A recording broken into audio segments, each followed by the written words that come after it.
After days of parties and functions organised with all the enthusiasm and style of exuberant Australia. Here on the outskirts of Adelaide, the city of churches, the Grand Prix circus has settled for the last time this year. Today, the Victoria Park racecourse paddock houses 1,000 horsepower thoroughbred cars rather than racehorses, and their progress round the 2.4-mile lap has been spellbindingly fast and spectacular, and Australia loves it. From here, the superb circuit stretches through parkland and the streets of eastern Adelaide, with the longest and fastest straight of any street racecourse. And to prove the circuit, Australia's greatest ever driver, 3 times world champion Sir Jack Brabham, drove the track soon after it was completed. I think it's going to be a very, very fast street circuit, which is one thing that is against most of them. But I think here in Adelaide we've got a wonderful circuit and a great opportunity to show the world what we can do. Today, Sir Jack will be a bystander as 25 drivers contest the final race of the season. With Alain Prost already the world champion, only the constructors' title has to be decided, with McLaren hot favourites.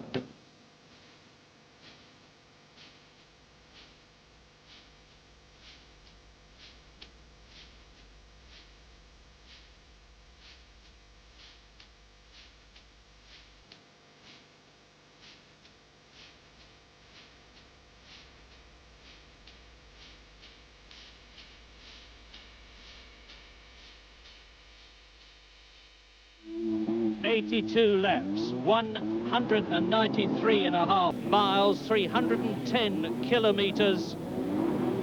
The circuit is in prime condition. The tarmac is hot, the tyres are warm. The drivers are ready. We just wait for Hoob Rotengatter, who is the last man to appear around the corner. And then Derek Ongaro, the international race starter who starts them all, will switch the lights to red. And between 4 and 7 seconds as the Ferrari Testarossa comes into the picture, the lights will go to green and the Australian Grand Prix is go.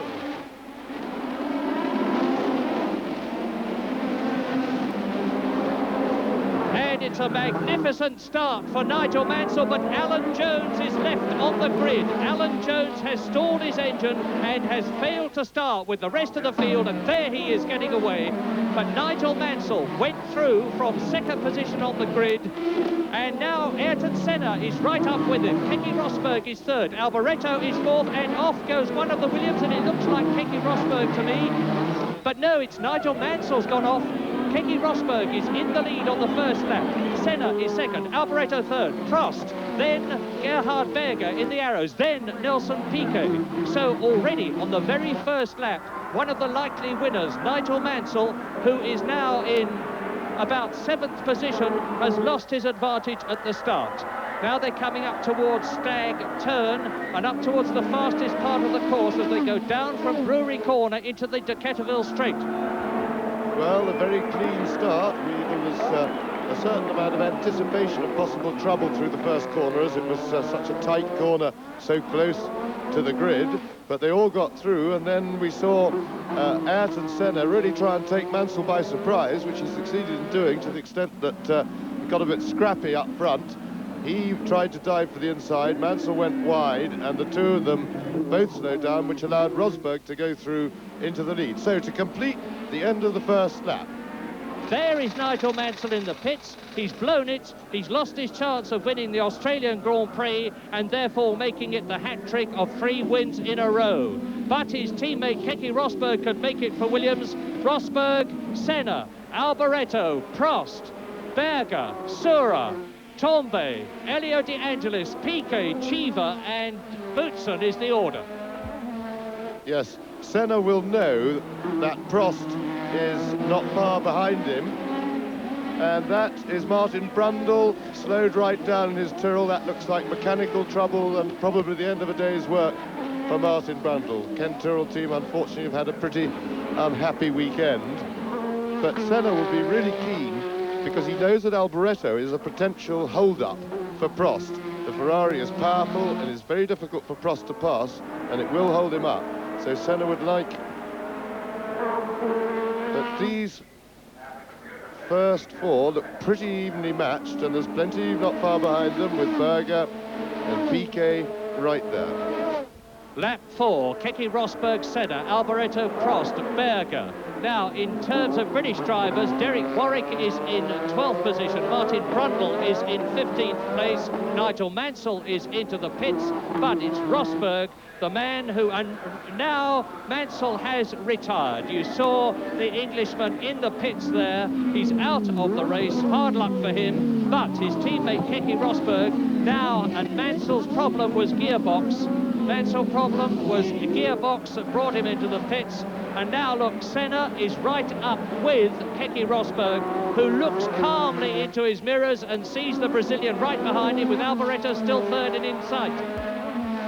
Yes, Senna's problem is that his superiority over Rosberg seems to be on the wrong parts of the circuit. It's going out in just a moment when they go out onto the faster part of the circuit that opportunities to overtake present themselves. He can't pass in this twisty bit unless he can force Rosberg into a mistake, and Keke is pretty experienced. He knows that he doesn't have to push it at this point because Senna can't do anything about it. He needs to push it now when they're going towards the quicker part of the circuit. They go through up to the quick right-hander now, and then onto the long straight. But see, Senna's dropped back a bit. He's not close enough there. He then will reel him in again when they get into the twisty bit, but this is the passing place and he's not in position. Gerhard Berger is starting to slow down. The Arrows with the BMW engine and the Goodyear tyres has got some sort of a problem. We don't know what it is, of course, but we do know that it's making him drop back, and soon Gerhard Berger, who is number 17 when you see him, is going to be in the clutches of Patrick Tambay. There's Alboreto. In the background, Prost, who is 4th. Behind him, Sura, who is 5th. So Sura is up through the field. Alboreto coming towards us. He's 3rd. Prost 4th. Sura 5th. De Angelis is up to 6th position. Alan Jones is in 14th place. Derek Warwick is in 11th place in the Renault. And there is now a 9.5 second gap between Michele Alboreto and Alain Prost that you're looking at battling for 3rd, and the race leader Keke Rosberg on lap 12 out of 82. And Helmut Berger is coming in, we think, for tyres. And Prost right up on top of Alboreto now and challenging. And Prost is through into 3rd place, and that is significant because Prost was very quick this morning. Now that he's on his own, he's got clean air, his wings will work better. He'll be looking, and Alboreto is obviously in a bit of trouble because Sura follows him through. And now we're going to have a look, first of all, if Prost can make any impression on Ayrton Senna, who's dropping back a little bit on Rosberg, and more importantly, and Berger's in the pits. And more importantly, whether he can catch it.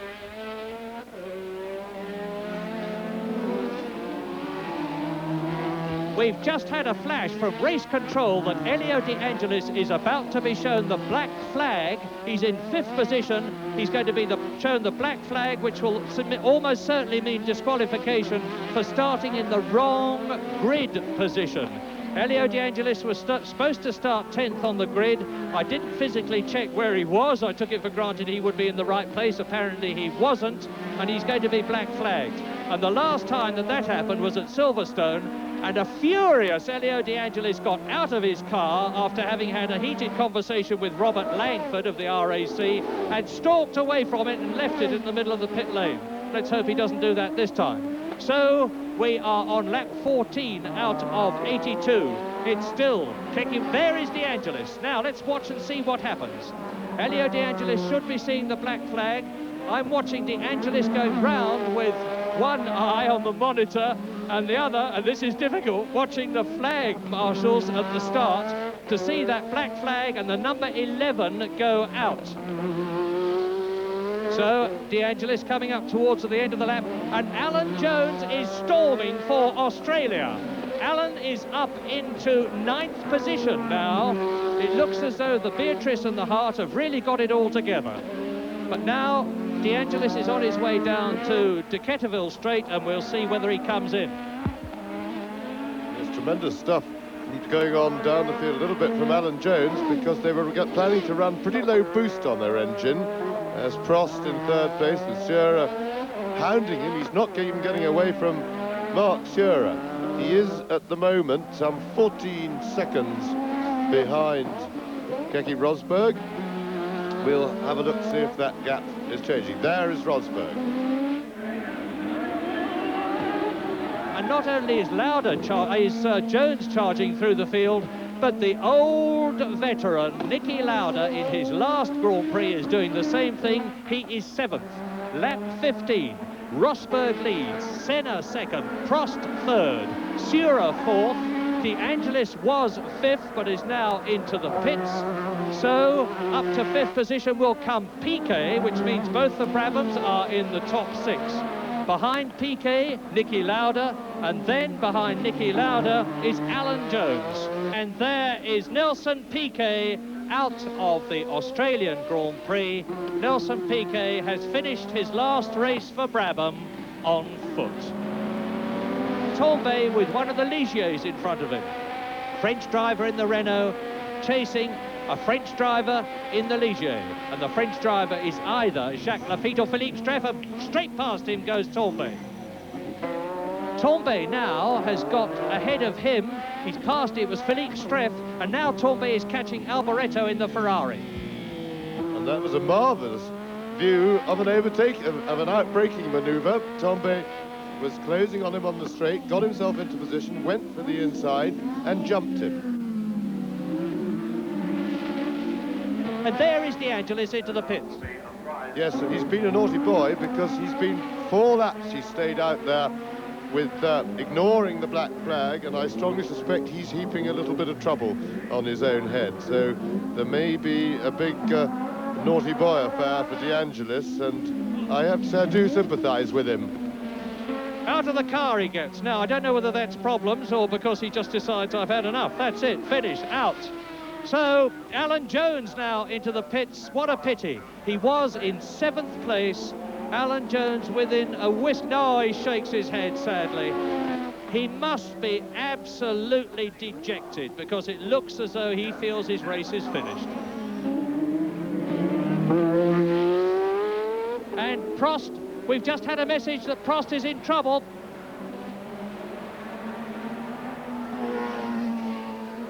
So, where is Prost?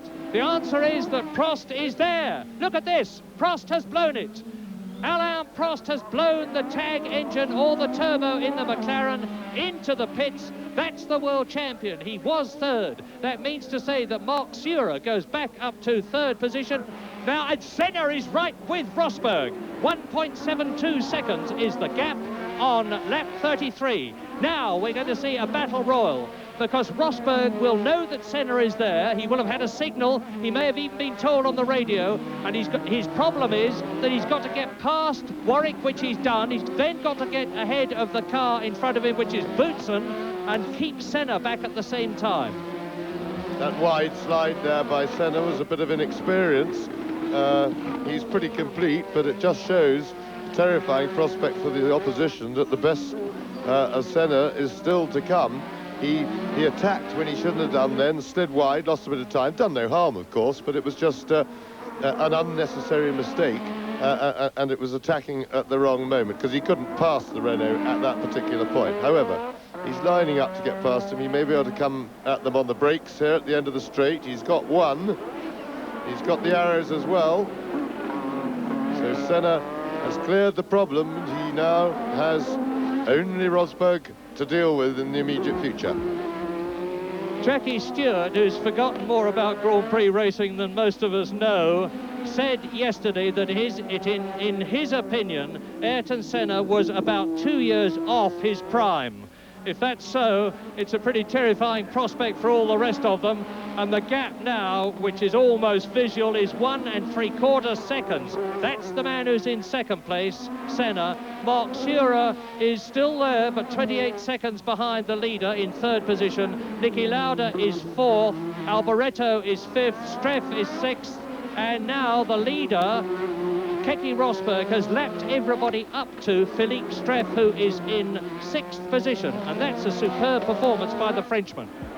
And could be trouble for Senna. He's got a little bit of paper in the left-hand radiator his left-hand side of the car. The right-hand side, as we look, I saw a bit of paper flapping around. It's disappeared for the moment. If it's gone into the pod and against the radiator, that could cause an overheating problem. So, oh, a big mistake from Senna. So, and that certainly would be what Jackie meant, because in 2 years' time, he won't even do that. That will please Rosberg, because he's pushing very hard, but the way he's caught Rosberg, there isn't a hurry. So, bad tactics by Senna. Here we see it again, right up on the curb, and he could have damaged the car because he really gave it a big bouncing over that curb. Now, it remains to be seen as to whether Senna has got himself into trouble if he's damaged any of the suspension on the car, because they really aren't designed for that sort of fun and games. I think that Ayrton Senna has got brake problems. We were expecting that. You can see the paper in the pod, but that he's going to overheat. That is absolutely for sure. That's what happened to Keke Rosberg at Detroit.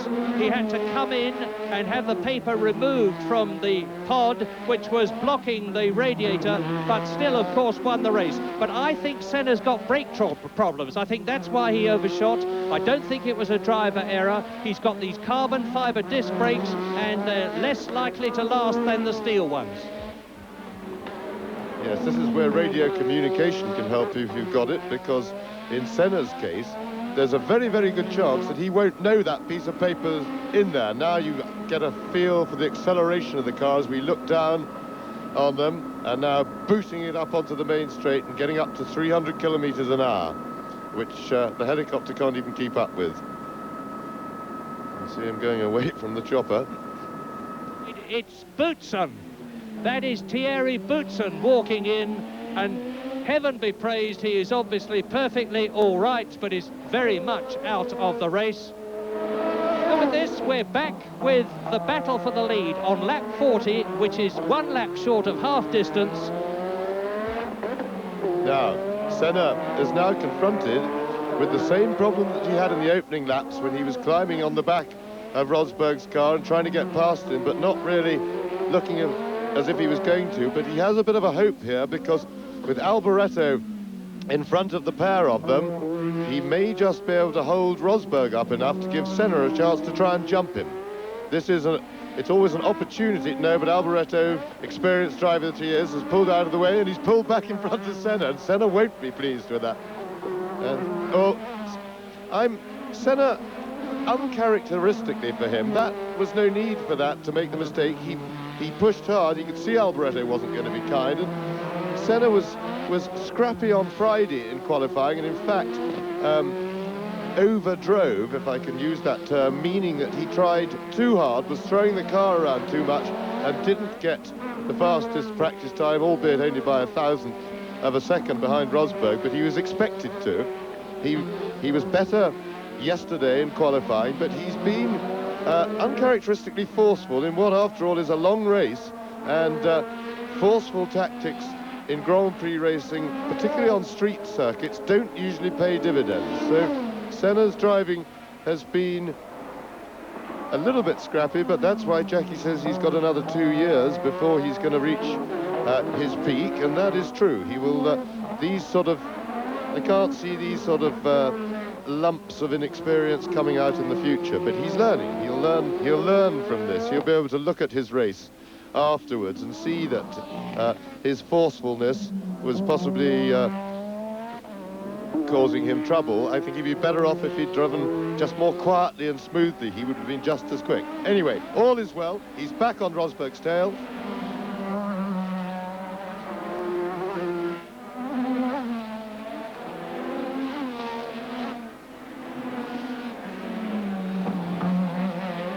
Senna is back with Rosberg again. We are now over half distance. We're on lap 42 with 40 laps to go. And Rosberg is having rather more luck with the traffic than Senna is.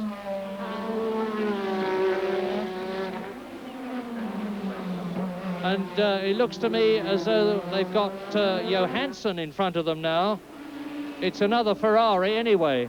And Senna is once more getting himself into a position where he could try to get past Rosberg, but I can tell you that Rosberg has got the minimum of rear wing on his Williams. That means to say the downforce is minimised. It means the speed down the straight is maximised. And when he gets onto the Brabham straight, he should be able to put his foot down, and he's not anywhere near it at the moment. He should be able to put his foot down and really pull away a bit from Senna, whose car may be better on handling on the tight stuff, and he's taken part of Rosberg's car away because Senna's right front tyre hit something on Rosberg's car, and it may have affected the wing, and Senna is leading. Rosberg is through. But Senna had knocked his front wing off. Rosberg was going for the pits, and Senna now only has one front wing on his car, and that may well affect his handling adversely. Here we see it again. He didn't expect Rosberg to slow down then. I somewhat sympathise with Senna for that. But you see there, the one front wing is missing, and that could well seriously affect the handling of Senna's car and could require a pit stop, in which case they'd give him new tyres, stick on a new nose cone. Yep, see, he's not getting the bite from the front tyres. Now, if Senna's clever, if he's found that the handling is too bad, he will go into the pits straight away, accept a set of tyres, and he could still get out and be racing Rosberg for the lead. And that was a really ace pit stop from Keke Rosberg, and the Lotus mechanics are all ready to receive Ayrton Senna. They've got a television monitor that they can look at. They can see the picture that you're looking at. They will know exactly what has happened to Ayrton Senna, who is in the lead and ahead of the Ferrari which he's lapped, but has got a distinct handling problem, and you can see it. He's going up on the curbs all round the circuit, having lost his right front wing, and he's off. Senna is off onto the loose stuff. Is he going into the barrier? He disappears behind the stand. He magnificently rejoins the circuit, doing a bit of rally crossing, but his car now is going to be dramatically affected, and incredibly, the Brazilian, having been passed by two cars, waves furiously to his pits, and is back on the circuit.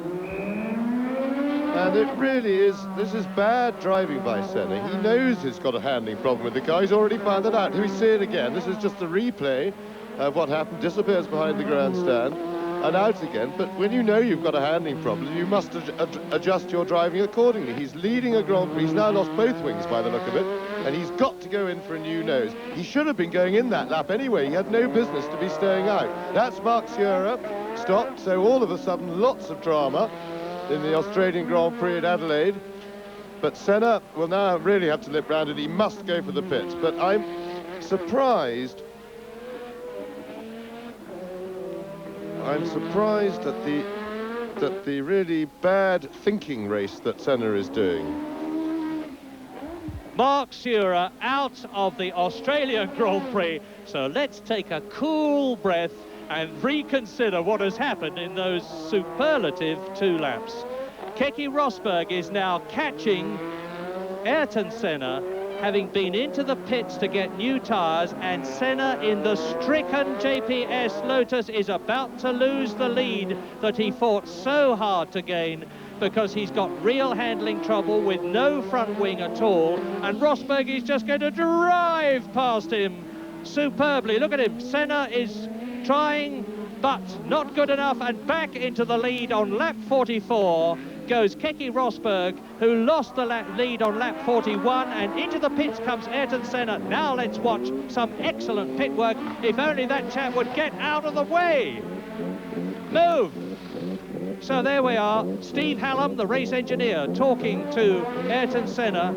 And this young man is very, very cool, but look at the time he's losing. 15 seconds, 16 seconds, 18 seconds, coming up to 20 seconds. This has lost the race, I predict, for Ayrton Senna.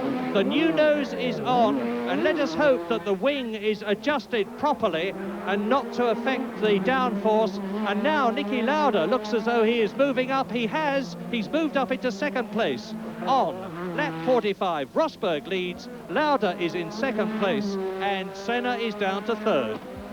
The weather continues, as it shows every sign of going to be, as we look across at the Mount Lofty ranges, to be superb.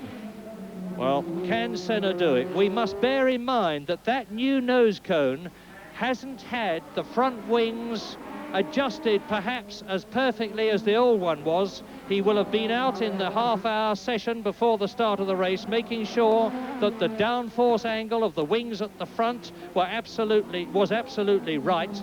But this wing will have had to be adjusted by feel, as it were. They won't know that it's absolutely right. And the differences between these cars these days are so fine that just a little bit out of adjustment, a degree or so, can make all the difference to the downforce on the front tyres, and therefore the tendency for it to understeer on corners, by which I mean the nose not turn in as much as the driver would like when he moves the steering wheel. So, lap 50. Rosberg ahead, and Senna going for second. And Senna taking second from Niki Lauda, who doesn't attempt to move across and close the door, and the Brazilian is back into second place, which, except for that 2-lap lead, is the highest he's yet been, and he is now 30 seconds plus, more than 30 seconds behind Keke Rosberg. And Rosberg is back in the pits. Yes, Keke Rosberg back in the pits. This is amazing. Now let's have a look and see what the problem is. He's obviously concerned about tyres, right front off, left rear off, all of them off. He's got a very considerable lead, of course, 28 seconds, and he can still put on new tyres and get out again. But this is the second time that Keke Rosberg has been in for tyres. And problem with one of the front wheels, the left front is jammed on, and Senna has gone through. So Senna is back in the lead, but I tell you what, Niki Lauda is right behind Senna, and Lauda, I suspect, is the healthier of those two, because he's not in tyre trouble. I think Senna's going to have to come back in.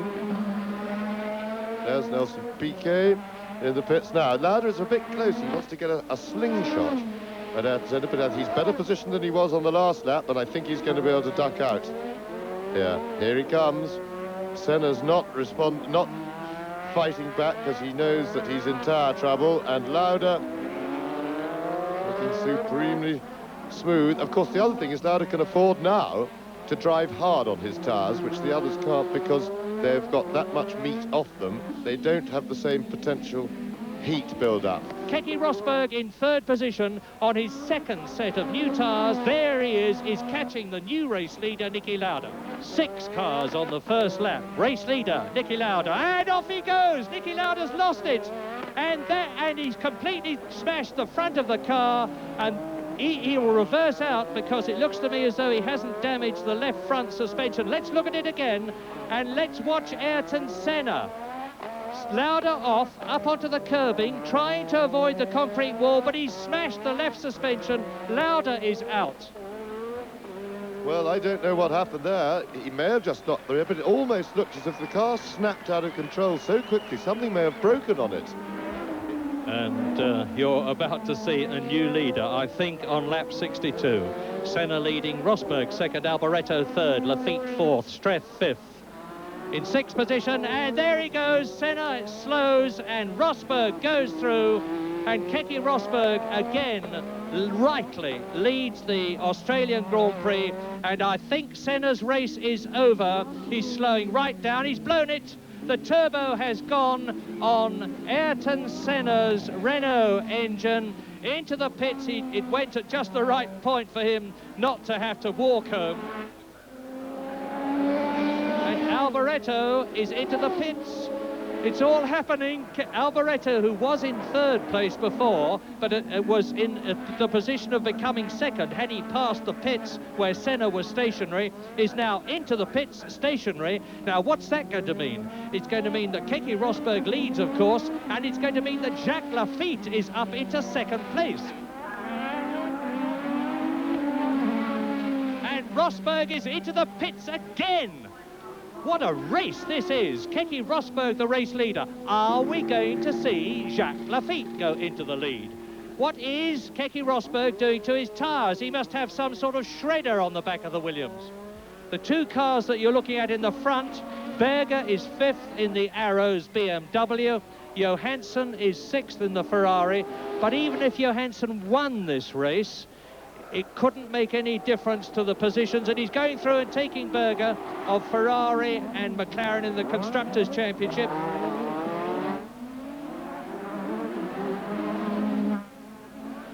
So Stefan Johansson moves up into 5th position and off goes Berger. That's for nothing. Look at this. Now, is Streff going to defer to the team leader, Jacques Lafitte? I doubt it. It's end of term. Laffitte's waving away. No, Streff is showing full determination. And Lafitte is telling him to slow down, and Streff doesn't care. Well, I sympathise a bit with Streff, but Lafitte's shutting the door on him hard anyway. So these two are having what we hope is a nice friendly bit of rivalry. That's Frank Williams in the headset, and Frank Durney in the white cap. Keke Rosberg's race engineer. What a battle. Jacques Lafitte is furious with Streff. He's angry with the new boy, and he's hit him, and Streff is going to be out of the race. He's destroyed his suspension, and that must be black mark for Philippe Streff. But what a silly manoeuvre, because he could so easily have finished in style, as Keke Rosberg is about to do, because he's into the last stages of the last lap of the first Australian Grand Prix, a race which has been full of interest, incident, drama and excitement since the lights went to green. Yes, a marvellous weekend for everybody, as Keke Rosberg comes up to win, and well organised the Australians. A truly marvellous race with lots of drama. So a quite magnificent Australian Grand Prix, for my money the best of the year, ends in victory for Keke Rosberg, with Jacques Lafitte in 2nd place, Philippe Streff 3rd, Ivan Capelli in 4th place, Stefan Johansson 5th and Gerhard Berger 6th. And that means the final Drivers' Championship positions are Prost, the world champion of course, Alboreto 2nd, Rosberg moves up to 3rd place, Senna down to 4th, De Angelis 5th and Nigel Mansell in 6th place. And it's victory for McLaren in the Constructors' Championship ahead of Ferrari, with Lotus and Williams ending up 3rd equal. But the man of today's stunningly successful Australian Grand Prix, undoubtedly Keke Rosberg. Well, I think really, to start with, I desperately wanted to win this race. It was the last race with all mechanics with whom I won the championship in '82. And it's nice to leave the team this way. Well, it's off with the old, brackets Williams, on with the new, brackets McLaren next season. You put yourself in a very good psychological position against Prost next year. No, not against Alan, with Alan. I think, you know, the whole reason for changing is that I hope I will be enjoying my motor racing tremendously with McLaren. One book is closed and we open a new one. Well, what about Nelson Piquet when he slots himself into your Williams? You've now won the Williams team the last 3 races this year. That's right, yeah, he's not taking a bad seat, is he? Nicely said. Forecast for 1986? Hopefully sunny. So another exciting season ends for Grand Prix. We're going to be back in 1986, of course, with all the action. But for now, from Australia, here are just a few reminders about a quite superb season of Grand Prix action in 1985.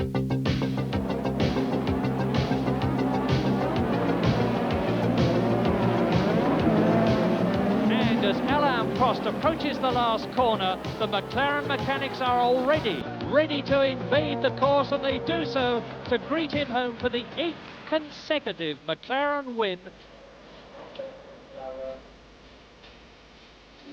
Now, Senna and off goes Prost and regains and spins. Alain Prost spins right off, and he's going to be out of the race with a smash railway.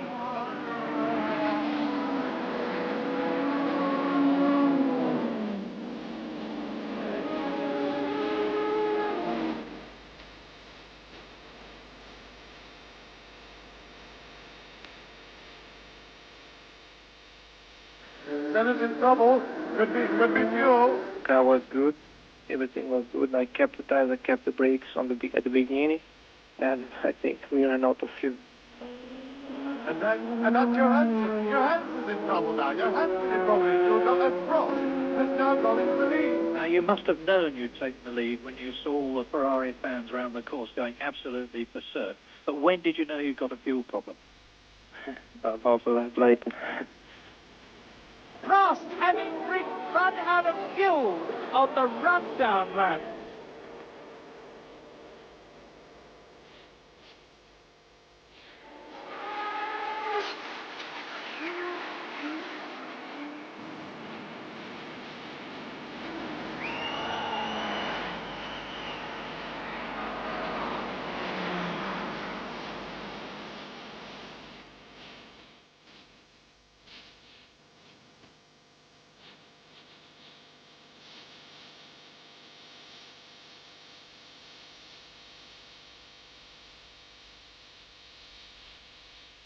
And Prost has run out of fuel. And Keke Rosberg has done exactly the same thing.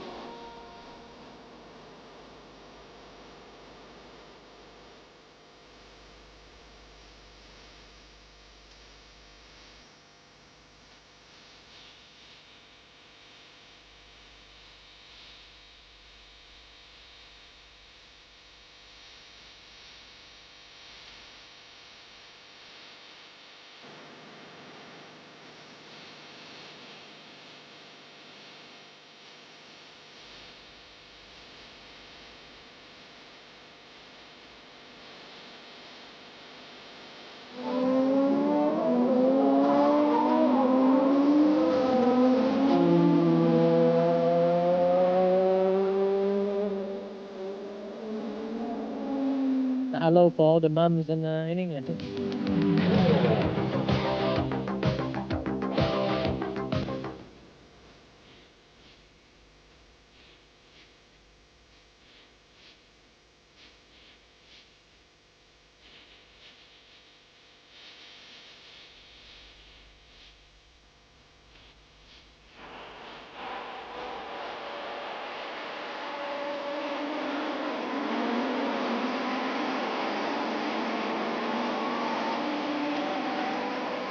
I was angry because my lad always is giving us big lecture before in the briefing, and he has no reason to give us lectures. We're professionals, and they are not.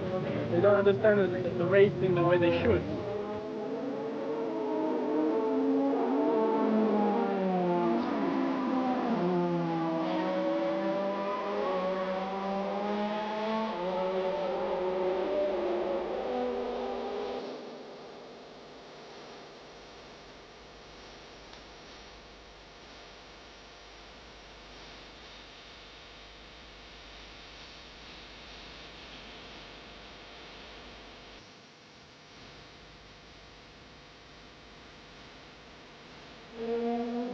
Now spins Rosberg, and into him goes Nelson Piquet.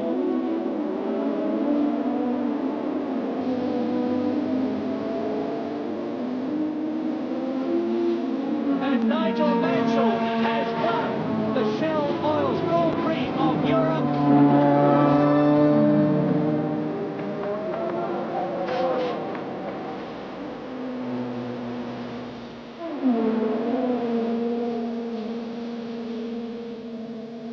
Off goes Rosberg.